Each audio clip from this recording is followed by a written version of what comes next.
Para quem gosta de hardware PC Gamer, o seu sábado não pode terminar antes que você assista ao resumão semanal. Vamos comigo até o final para acompanhar as principais notícias, alguns poucos rumores desse mercado que está ficando cada vez mais interessante, muita coisa nova aparecendo, algumas coisas bizarras que a gente vai destrinchando ao longo desse vídeo. Descrição, todos os tópicos, confiro rapidamente uma propaganda antes que começamos o nosso tradicional resumão semanal. Windows e Office barato é na GVGMall. Ao pesquisar por Windows, encontramos dezenas de opções para um ou mais PCs entre Retail e OEM que ativam um PC de maneira permanente. Ao utilizar o cupom PH25 no carrinho, seu Windows 11 Pro OEM sai por apenas R$ 122 e o Windows 10 Pro OEM por R$ 84,15, podendo também utilizar para ativar no Windows 11, disponível em inúmeras formas de pagamento, inclusive PayPal. Basta então ir no Windows, selecionar para ativar o sistema, digitar a chave que você recebe por e-mail e pronto, Windows ativado. Clique nos links na descrição e saiba mais. E começando aqui, pessoal, com a primeira notícia do BNDES, o Banco Nacional do Desenvolvimento, que aprova um investimento de 290 milhões para a Data do Brasil. Para quem não conhece, a Data é a dona da marca XPG. Então estamos falando de uma empresa que tem SSD, memória RAM, water cooler, gabinete, um monte de coisa, tá? Para que eles produzam 3 novos semicondutores no país, tá? Observe que, em primeiro lugar, a Data já está no Brasil, eles têm mais de 500 funcionários, tá? Para quem não sabe. Existem outras fábricas no Brasil, como a Foxconn, tá? Que é uma fábrica que fabrica várias coisas para várias outras empresas. E esse investimento vai proporcionar que 3 novos semicondutores sejam fabricados. Aí já vem semicondutores, será que, cara, vai ter algum tipo de uma Micron no Brasil, uma espécie de TSMC? Na verdade, deve continuar havendo a importação de chips específicos que o Brasil ainda não tem condições de fabricar, por exemplo, NANDs ultra avançados, controladores, enfim. Então isso aqui é um investimento para que a fábrica provavelmente se amplie, contrate mais pessoas e possa desenvolver, aqui no caso em particular, DDR5, tá? Que vai servir para notebooks, desktops, servidores e chips também para automóveis e celulares. A notícia fala que o financiamento do programa BNDES mais inovação permitirá a data aquisição de equipamentos importados sem similar nacional, afinal realmente não tem nada parecido no Brasil para poder desenvolver isso. E o desenvolvimento de novos processos produtivos que vão ampliar a inserção da empresa na cadeia produtiva nacional de semicondutores. O valor total do investimento é de 374 milhões. Serão produzidos 3 novos circuitos integrados, DDR5 até 8.400 MHz, ok.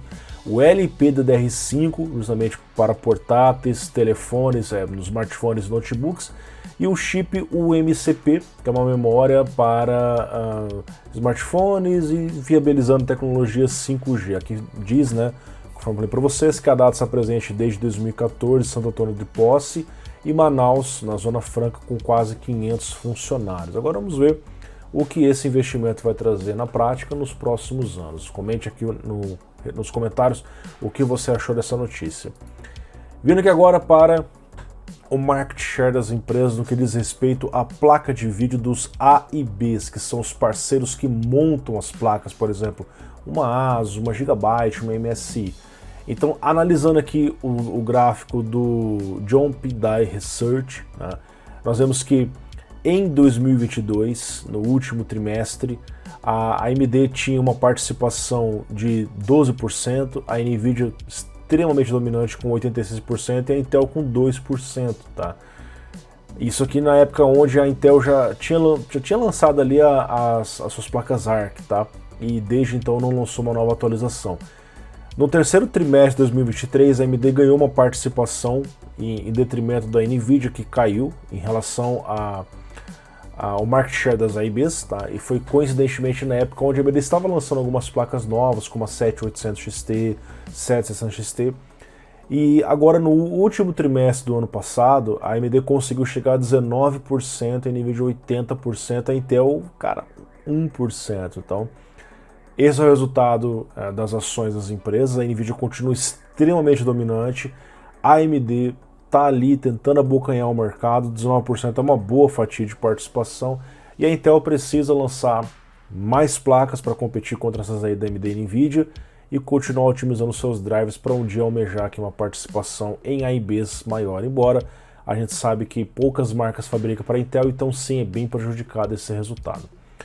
Bom, aqui nós temos então uma notícia que corrobora com o lançamento recente da 3050 de 6 GB, que é uma placa que já tem no Brasil, que infelizmente ainda não faz sentido porque hoje, dia 9 de março, vocês vão ver esse vídeo no dia 10 de março, aliás, no dia 9 mesmo, que eu estou gravando de madrugada, ela custa uns R$ 1.400, a 3050 de 6 GB, que é uma placa, cara, muito cara. Nessa faixa de preço você tem a 3060, que é bem melhor do que ela, tá?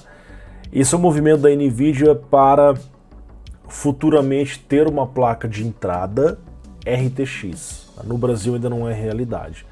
Então parte disso também necessita o desligamento de placas que já não faziam tanto sentido. 1650 é uma placa que ainda vende porque é barata, é uma NVIDIA barata, as pessoas gostam de comprar NVIDIA, tá? Porque realmente eles viram a participação do mercado, os drivers são mais estáveis e tudo mais, tá?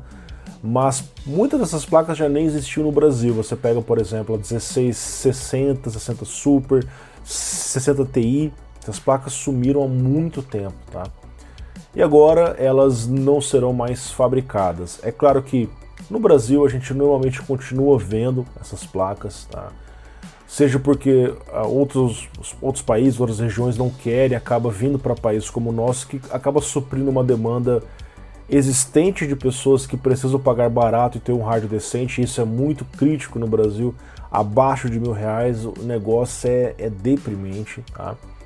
E aqui nós temos então a notícia que a série 16 da NVIDIA da arquitetura Turing vai ser descontinuada completamente até o primeiro trimestre de 2024. Então nos próximos 1 a 3 meses deve acabar o estoque. Como eu disse, pelo menos lá fora, no Brasil pode ser que continue vindo alguma coisa. Atualmente, aqui no Brasil você acha 1650, 1630 e outras placas 16 estão ficando bem difíceis de ser encontradas. Aí vem aquela questão, e driver? Considerando que a NVIDIA continua lançando drivers mesmo para placas GTX 700, tá? Placas bem mais novas como essa série 16 devem continuar aí pelo menos por uns 5, 6 anos recebendo driver. Então para quem tem e está satisfeito com o produto, não precisa correr para trocar, tá? Você pode continuar usando aí sem grandes problemas, tá certo? E aqui a gente está vendo todas as placas 16 que hoje em dia no Brasil você praticamente só encontra 1650 e a 1630, tá? Agora, pessoal, aqui nós temos uma série de vídeos do canal Paulo Gomes, que é um cara técnico em manutenção de hardware, ele trabalha com eletrônica, bem famoso aqui no Brasil, já foi divulgado amplamente pelo mundo pelos seus feitos, ele é conhecido bastante pelos mods de placas de vídeo, coisas que as pessoas não conseguem estar fazendo, né? E ele tem feito uma série de vídeos investigando placas estranhas de marcas como Duex, Manly, recentemente. A Manly é uma marca lá fora, até parceira oficial da NVIDIA, identificando placas que estão sendo vendidas como novas. Você vê claramente escrito no site nova, e aí ele abre, tem placa que o PCB tá com marca de solda estranho, GPU antiga, epóxi ali já escurecido. Então ele identificou diversas placas assim. Por exemplo, aqui já faz um tempo, né? Eu já até falei sobre isso aqui no canal, a Rise Mode com a 580, chip de 2018, né? Então é um chip já bem antigo, um chip que não é fabricado mais. E assim, na verdade, a placa pode ser vendida no AliExpress, você acha um monte dessas placas usadas, mas aqui no Brasil o problema é que estava sendo vendida como nova, né? Então, se é vendida como refurbished, usada, beleza, né? A questão, todo o vídeo dele até fala isso, a questão não é o fato de ser usada, é que não estava claro que era usada, tá? Aqui, por exemplo, eles pegaram uma da Duex, uma 1060 de 3 GB, cara, o chip era de 2016, tá? Então, quer dizer, um chip bastante antigo. E ele cita que a cor escurecida tem até umas manchas, enfim, então ele fala placa realmente usada também, vendida como nova na Terabyte. E após aqui o vídeo deles, salvo engano, já até atualizaram para refurbished. Isso aconteceu também com uma 580 lá no site deles. E recentemente pegaram também uma 2060 da Duex. A placa também tem um epóxi, segundo o que ele aponta, escurecido, um chip de 2020, Então assim, 4 anos depois, uma placa que passou ali pelos anos de ouro das placas de vídeo da mineração, então tem uma grande chance de ser um chip minerado, né? Segundo o relatório, as informações que ele aponta aqui. Então, Paulo Gomes, esse é um trabalho muito bacana, espero que você continue fazendo se você estiver assistindo esse vídeo, porque tem muito produto assim, e você é um cara que tem experiência para passar isso para as pessoas, então siga fazendo o seu bom trabalho aí, tá certo? Bom, pessoal, aqui nós temos uma grande novidade, isso já tinha aparecido até naquele vazamento da NVIDIA, lembra que a NVIDIA vazou, alguns hackers lá hackearam a NVIDIA e pegaram os jogos que ia chegar para PC? Esse jogo tava na lista, cara. É isso mesmo, pessoal, Ghost of Tsushima vai chegar para PC. Esse que foi um jogo lançado em 2020 para PlayStation 4, eu tenho inclusive no Play 4, já joguei um pouco, cara, o jogo é muito bonito. Tem uma história do samurai, a ideia da honra, os cenários de mundo aberto muito bonitos. Agora imagine você jogar isso daqui no PC, tá? Vindo aqui da Nixxes, que faz bons ports, tá? Então vai chegar no dia 16 de maio de 2024, confirmando aquele movimento da Sony de trazer vários jogos. Aqui tá chegando 4 anos depois, realmente é um prazo longo, mas você vê o Helldivers, Day One, cara. Daqui a pouco você vai ter aí o Last of Us Part 2, já que já teve Parte 1. Você tem aqui o Horizon Forbidden West, que chega esse mês, dia 21 de março, cara. E se eu não me engano ele chegou no Play 5 em 2022, eu não lembro agora a data precisa, mas ele tem aí um intervalo menor, e a tendência, de acordo com a própria Sony, é reduzir esse intervalo, talvez lançar no mesmo ano, 6 meses, 3 meses, ou quem sabe Day One, como foi o caso do Helldivers, tá? Então nós temos aqui a versão do diretor por 249 e comprando na pré-venda tem uns extras. A parte que importa pra gente no PC é que você vai ter o desbloqueio de quadros, opções gráficas diversas para você mexer, e normalmente você acaba tendo uns extras no gráfico que não tinha nos consoles, afinal o jogo é uma versão do Play 4, claro que essa versão foi portada para o Play 5 depois, né? Então é esperado que tenha-se uns extras no gráfico, tá?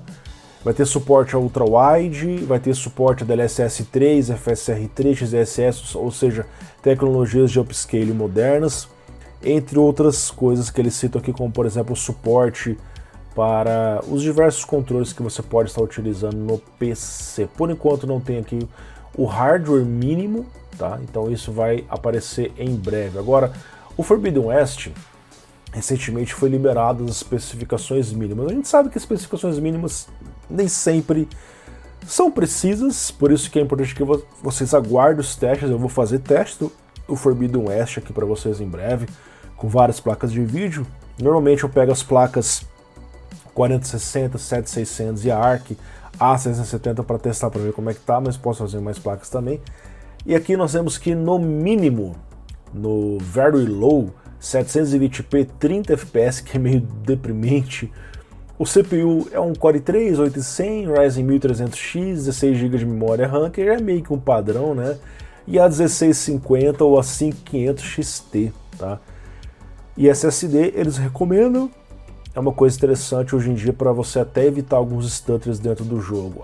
A configuração recomendada aqui é Full HD 60, é um i5 8600 e um Ryzen 5 3600, com CPU ainda bastante popular, com a 3060 e a 5700. Então hardwares modernos, mais acessíveis, para você poder rodar esse jogo. A configuração High, que seria ali um preset em 1440p 60 ou 4K 30, ele já pede um CPU melhor, e aí eu discordo dessa opção, porque o peso para o hardware em 4K 30, cara, vai ser ou menor ou mesmo do Full HD 60, então você não precisaria ter necessariamente um i7 para fazer isso. Agora, claro que a placa de vídeo é necessário, então já parte para uma 3070 ou uma 6800. E no Very High, que seria o 4K 60, eles continuam subindo o processador, né? Acho que para acompanhar o preset faz sentido, mas você vê que Full HD 60 e 4K 60 em tese não muda para o processador, tá? E aqui eles pedem uma 4080 ou uma 7900 XT. Em breve teremos testes para vocês ainda no final desse mês. Bom, falando em AMD, A gente sabe que o diferencial que a AMD tem em relação à NVIDIA no seu FSR3 é justamente não depender do hardware, tá? Então ela traz o FSR1, o FSR2, o FSR3, independente da marca. Tanto é que o FSR3 funciona com GPU Intel, já testei aqui, funciona com NVIDIA, tá? Mas, de acordo com o Paper Master, que é um representante muito conhecido dentro da AMD, pode haver um suporte à inteligência artificial no FSR, algo parecido com o que a NVIDIA faz com o DLSS. Olha o que ele fala.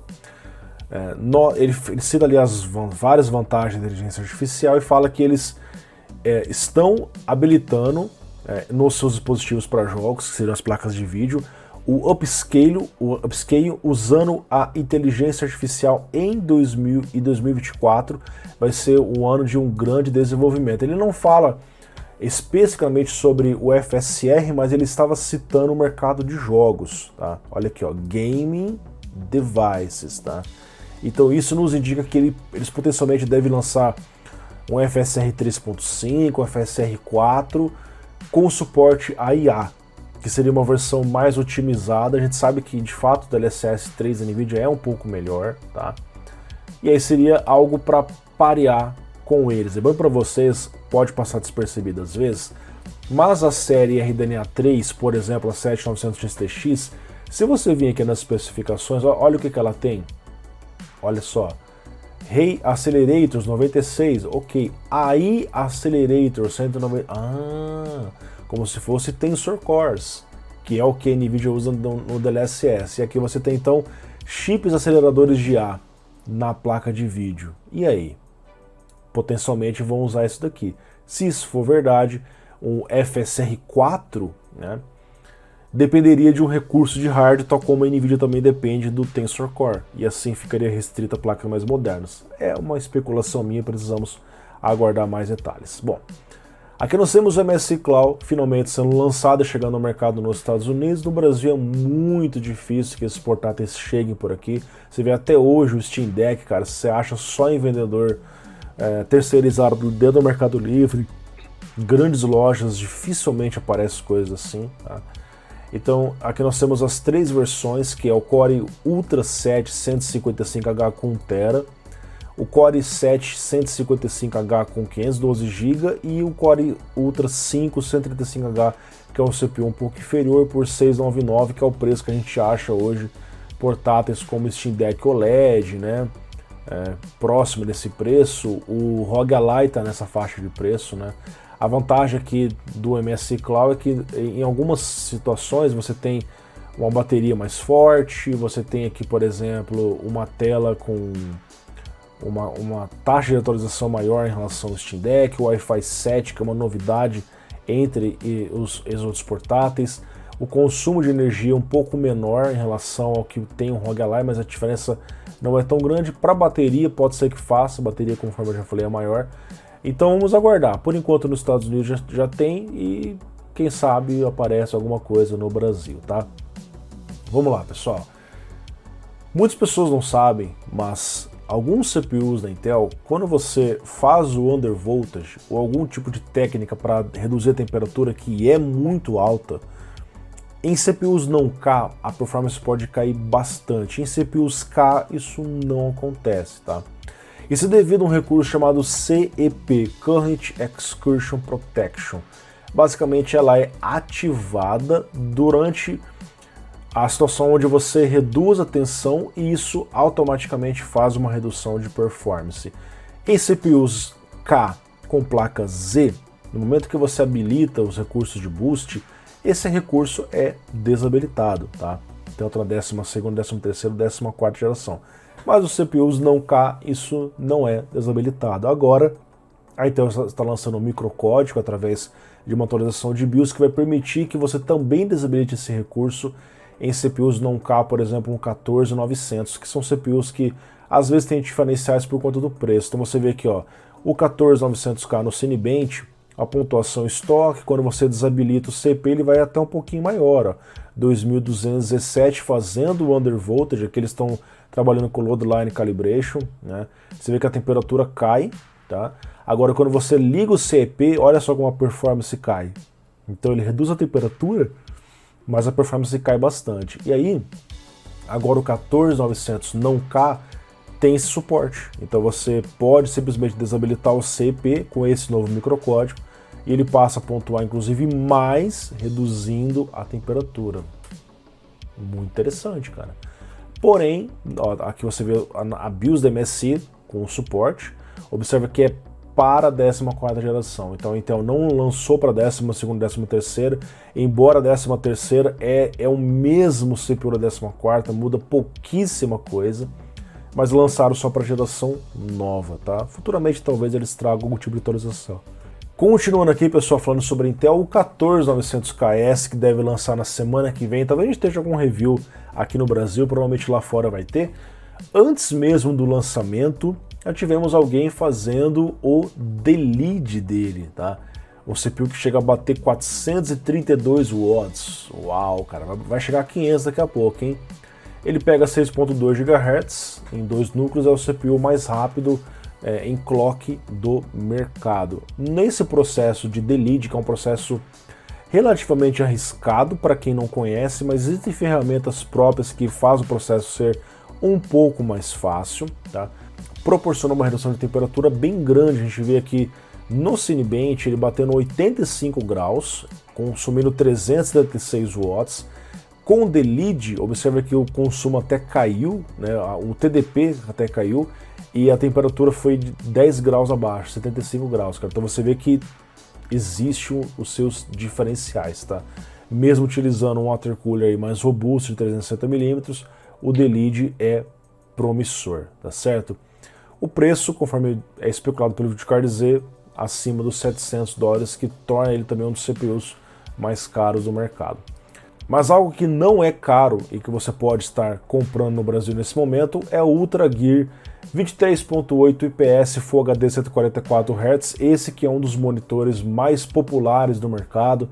A gente vê que o monitor 144 Hz caiu bastante, é um painel bom, muito conhecido, tá? R$ 790 na Amazon, o preço andou meio caro ultimamente, aqui agora deu uma melhoradinha. Parcelamento aqui você está pagando cerca de R$ 41 a mais para poder parcelar em até 10 vezes e frete grátis para quem é Prime, tá? Um outro monitor bem curioso, cara, é esse da Cooler Master, cara. Cooler Master é uma marca bem mais reconhecida ali em relação às white label. É o monitor Quad HD 27, legal, cara. 100 Hz, diferente do padrão. Painel VA. Tem vantagem também, nível de preto normalmente melhor que IPS, e o contraste, putz, 4000 por 1.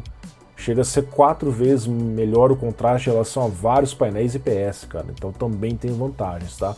E olha o preço, cara, por menos de R$1.000, um Quad HD 27, interessante, hein?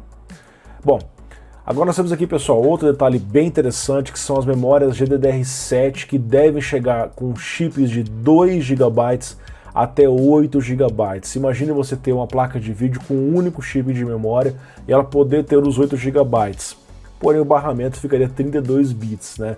Mas aí o fabricante pode fazer placas com muita memória, economizando no barramento e investindo em outras áreas como Cache L2, Cache L3, que é o que a AMD e NVIDIA tem feito. Então, nós devemos ter chips nas seguintes capacidades: 2, 3, 4, 6 e 8 GB.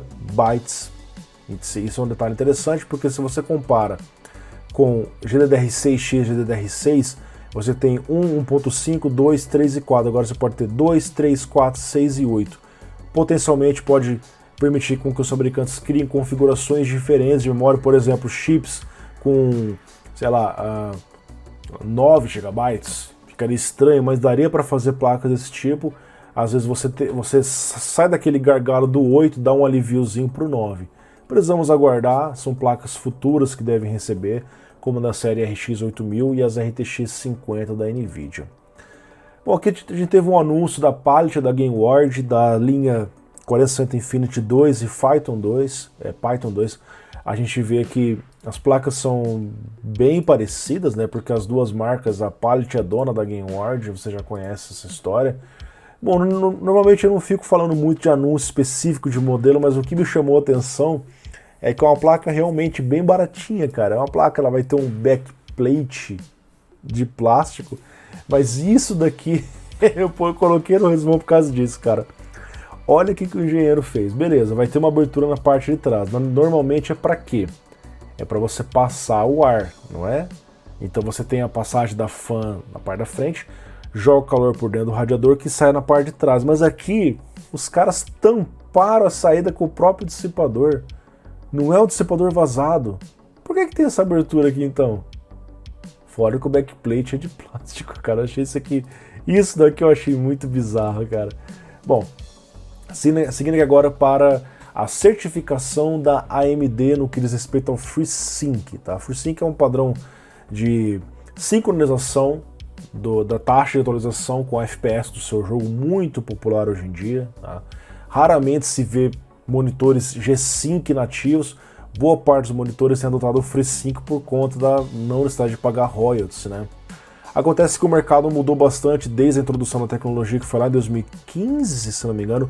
Eu testei lá em 2015 o monitor FreeSync, já um dos primeiros testes aqui no Brasil, inclusive. Ocorre que a AMD está mudando um pouco o padrão do FreeSync Premium. O que é um painel FreeSync Premium? O que eles têm a dizer pra gente aqui? Devido a essa mudança de monitores que hoje está bem mais popular. Eles falam que agora o monitor FreeSync precisa ter pelo menos 144 Hz. Ok. Lucas, eu tenho um monitor FreeSync 120 Hz. Vai continuar funcionando? Vai, não vai mudar. Agora, eu digo que a certificação para ele estampar no marketing, olha, FreeSync agora muda, tem que ser pelo menos 144 Hz. Se a resolução for abaixo de 3440, né? Ou seja, um monitor, por exemplo, Full HD. Então, ele cita aqui o monitor 2560 por 1600, 2560 por 1440p, o famoso Full HD ou Ultra Wide 2560 por 1080. Então, para ser FreeSync, tem que ter pelo menos 144 Hz, tá? E aí, acima do 4K, né? Então você pode ter ali monitores 4K 120 Hz, que já seriam qualificados para ser FreeSync, ok? E aí o FreeSync Premium, que é o caso do meu monitor hoje, eu tenho um monitor FreeSync Premium, ele também vai mudar. Para resoluções abaixo de 3440, você precisa ter pelo menos 200 Hz para ser classificado como FreeSync Premium, tá? E no FreeSync Premium, como eu falei, 4K a partir de 120 Hz já vai ter essa nova certificação. Bom, seguindo aqui com a continuação da Tinibox. Lembra daquela máquina que eu mostrei no resumão passado, onde uma empresa startup pegou e montou uma estação compacta com várias placas de vídeo 7900 XTX, que é algo meio não tão usual. Normalmente se usa NVIDIA, normalmente se usa placas específicas para inteligência artificial, mas ele pegou placas normais para jogos e colocou ali nos seus racks e está fazendo pré-vendas para as pessoas. Aqui nós temos então ele encontrando dificuldades para usar as placas, aqui no caso são até 12 placas, tá? Aliás, são 6 placas em uma única estação dessa, e ele teve dificuldades para manter isso funcionando o tempo todo, problemas de drive. Ele fala que se a AMD abrir o firmware, ele mesmo pode corrigir o LLVM em relação ao que está ali no padrão. E a AMD prontamente respondeu, inclusive quem respondeu foi a própria Lisa Su, tá? Ela falou assim: obrigado pela colaboração, pelo feedback, nós iremos trazer uma solução para você e o nosso time está trabalhando em cima disso. E a própria AMD começou a enviar os blobs, né, que são os arquivos ali em relação ao firmware, para que ele estudasse e fizesse um trabalho colaborativo e eles conseguissem testar. E ele fala que funcionou bem, e depois de 5 horas parou de travar. Então você vê que existe um interesse muito óbvio da AMD que isso dê certo, afinal vai vender muito mais placa de vídeo. O pessoal às vezes achava assim, não, os fabricantes não querem vender para mineração, lembra da mineração? Não, eles não querem vender, eles querem vender para os gamers, não, eles querem vender para todo mundo que queira comprar, cara. E inteligência artificial é a nova onda do momento. Bom, nós temos aqui o emulador Yuzu, acho que é assim que se fala, né? Que está saindo oficialmente do mercado devido a uma ação da Nintendo, tá? Outro emulador, o Citra, que é para o 3DS, também acabou sendo afetado. O que eles citam é a pirataria. Eles falam que pelo menos 1 milhão de cópias foi distribuída antes do lançamento oficial no próprio Nintendo Switch, através do... Não que o emulador distribuiu, mas houve um vazamento, alguém distribuiu e aí usaram o emulador para jogar. E aí eles caíram em cima de quem? Claro, do emulador. A Tropic Race, que é a empresa por trás do Yuzu, decidiu cancelar, que o Yuzu está fora do ar, e pagar 2,4 milhões de dólares para a Nintendo por conta dos danos ali em relação ao Legend of Zelda Tears of Kingdom, foi o jogo recém-lançado deles, que é o alvo desse problema que teve aqui com a empresa, tá bom? Bom, outro jogo que está tendo uma atualização é o Alan Wake 2. Vocês se lembram que placas mais antigas, como placas GTX 10, placas RX 5000 para trás, elas são compatíveis com o DirectX 12, mas não com o DirectX 12 Ultimate, que é aquele tier que você tem o suporte ao Mesh Shading. E o Mesh Shading é crítico, porque esse jogo utiliza o Mesh Shading. E se você não tem um hardware compatível com o Mesh Shading, a performance é muito ruim. Ocorre que eles fizeram uma atualização para otimizar a performance em GPUs que não suportam Mesh Shaders. Logo, o requisito mínimo do jogo agora passa a ser uma GTX 1070 e uma 5600 XT. Tá? Eram placas que rodavam muitíssimo mal e agora vão rodar um pouco melhor. Segundo os testes do Digital Foundry, nós vemos aqui que a 1060 fazia 18 quadros, passa a fazer 25. Não melhorou tanto, mas tem cenas, cara, que olha só, de 15 foi para 43, mais do que dobrou a performance, cara. Aqui você vê saindo a 1070 de 21 para 33. Então é um incremento interessante que chega a passar de 100%. E aqui você vê algumas placas ganhando até 100%, como é o caso da 1080 Ti, que estava sendo muito capada, uma placa forte ainda para os tempos atuais, mas que devido à falta do Mesh Shader acaba sofrendo muito nesse tipo de jogo. Agora outras placas como a 580 simplesmente crashou, não funcionou direito, tá? Seguindo aqui agora para outro problema ali com grandes empresas. Lembra que eu falei no resumão passado que o pessoal estava desenvolvendo aplicações para fazer como se fosse uma camada de compatibilidade com aplicações CUDA? A gente sabe que CUDA é da NVIDIA. A NVIDIA desenvolveu um ecossistema em torno disso. Imagine que a AMD comece a lançar placas que rodam muito bem em CUDA, né? Ou a Intel faça isso, né? Então eles fazem uma camada de compatibilidade para que rode perfeitamente. E aí tinha softwares como Zeluda que estava fazendo isso com a AMD em relação à NVIDIA. Porém, no CUDA 11.5 lançado recentemente, a NVIDIA está meio que desabilitando essas traduções, essas camadas de compatibilidade, devido a interferências nos termos de uso. Eles falam assim, você não pode fazer engenharia reversa, descompilar ou desmontar uma porção do código usando mecanismos para fazer o translating, que é a camada de compatibilidade. Justamente o que estava acontecendo, a NVIDIA foi e deu um strike para parar isso antes que se torne mais popular. Preços dos novos monitores da LG, tá? São monitores fantásticos, OLED, a 240 Hz, cara, monitores realmente muito... Olha isso aqui, cara, 3440 por 1440 Ultra Wide, muito legal, cara. Agora, olha só isso daqui, pessoal, 1.299 dólares. Cara, isso aqui monta um PC top de linha nos Estados Unidos. Olha o mais top deles aqui por 1.699. Você consegue colocar 4080 com os 5 ali tranquilamente, cara. Olha, OLED, lá fora os gringos já estão reclamando. Imagina no Brasil um negócio desse aqui, cara. Joga aí 15 mil no monitor desse. Doideira demais, né, cara? Seguindo agora para uma ideia bem diferente de uma empresa lá da Alemanha, a Wayland, tá? O que tá de errado nesse water cooler aqui? Ué, cadê a bomba? O que movimenta o líquido aqui para a parte de cima do radiador?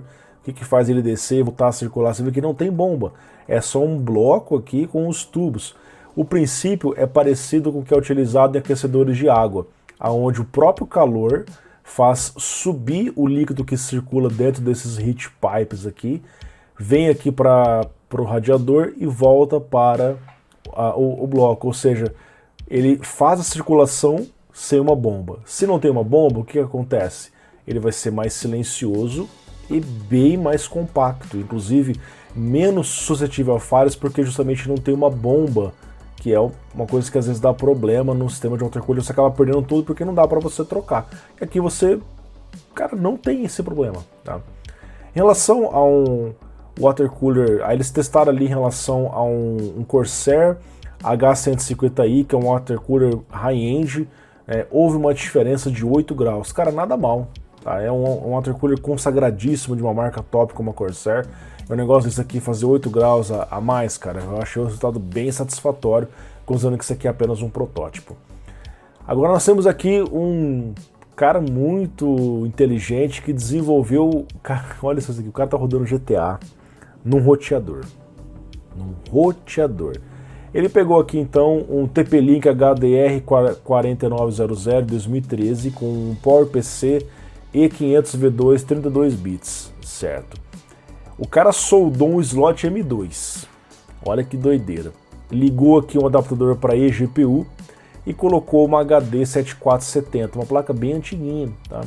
Mas que na época do GTA Vice City era uma plaquinha até que meio popular, tá? Inicialmente ele ia tentar uma 570, que também é uma placa já antiga, tá? Mas teve problemas com drivers, então falou, vamos de 7470. E funcionou. Olha o vídeo do cara aí, cara. No mínimo curioso. Agora aqui no campo dos rumores e vazamentos, coisas que não estão confirmadas ainda, a Samsung aparentemente está renomeando o seu Nord 3 nanômetros para 2 nanômetros por conta da competição com a Intel. E isso daqui não faz nenhum sentido, eu já falei para vocês há muito tempo que nanômetro já não significa mais nada, porque o tamanho do transistor pode não ser de fato o tamanho que eles falam no marketing. Muitas das vezes, Intel 3, Intel 5, cara, e o transistor é de 10 nanômetros, tá? Agora, a densidade por transistor é uma métrica bem mais confiável, que é o que? Ok, qual que é o tamanho do chip? Certo. Qual que é a densidade de transistores que eu tenho por milímetro quadrado? Quantos bilhões de transistores? Ah, tá, aí sim, interessante, tá? Então, ok, resumiu o nosso resumão. Pessoal, espero ter gostado, mais um vídeo para vocês, tá? Perdoe pelo cansaço, semana foi muito corrida, várias coisas acontecendo, mas continuamos mais vídeos semana que vem é semana do consumidor, tá? Vai ter várias promoções aí, Amazon, Mercado Livre, a AliExpress está começando aí, o aniversário do AliExpress, começa o aquecimento na sexta-feira, fique de olho se você quer economizar em hardware nos nossos grupos de promoções. Até lá! E teremos mais vídeos também ao longo da semana. Valeu! Tchau, tchau.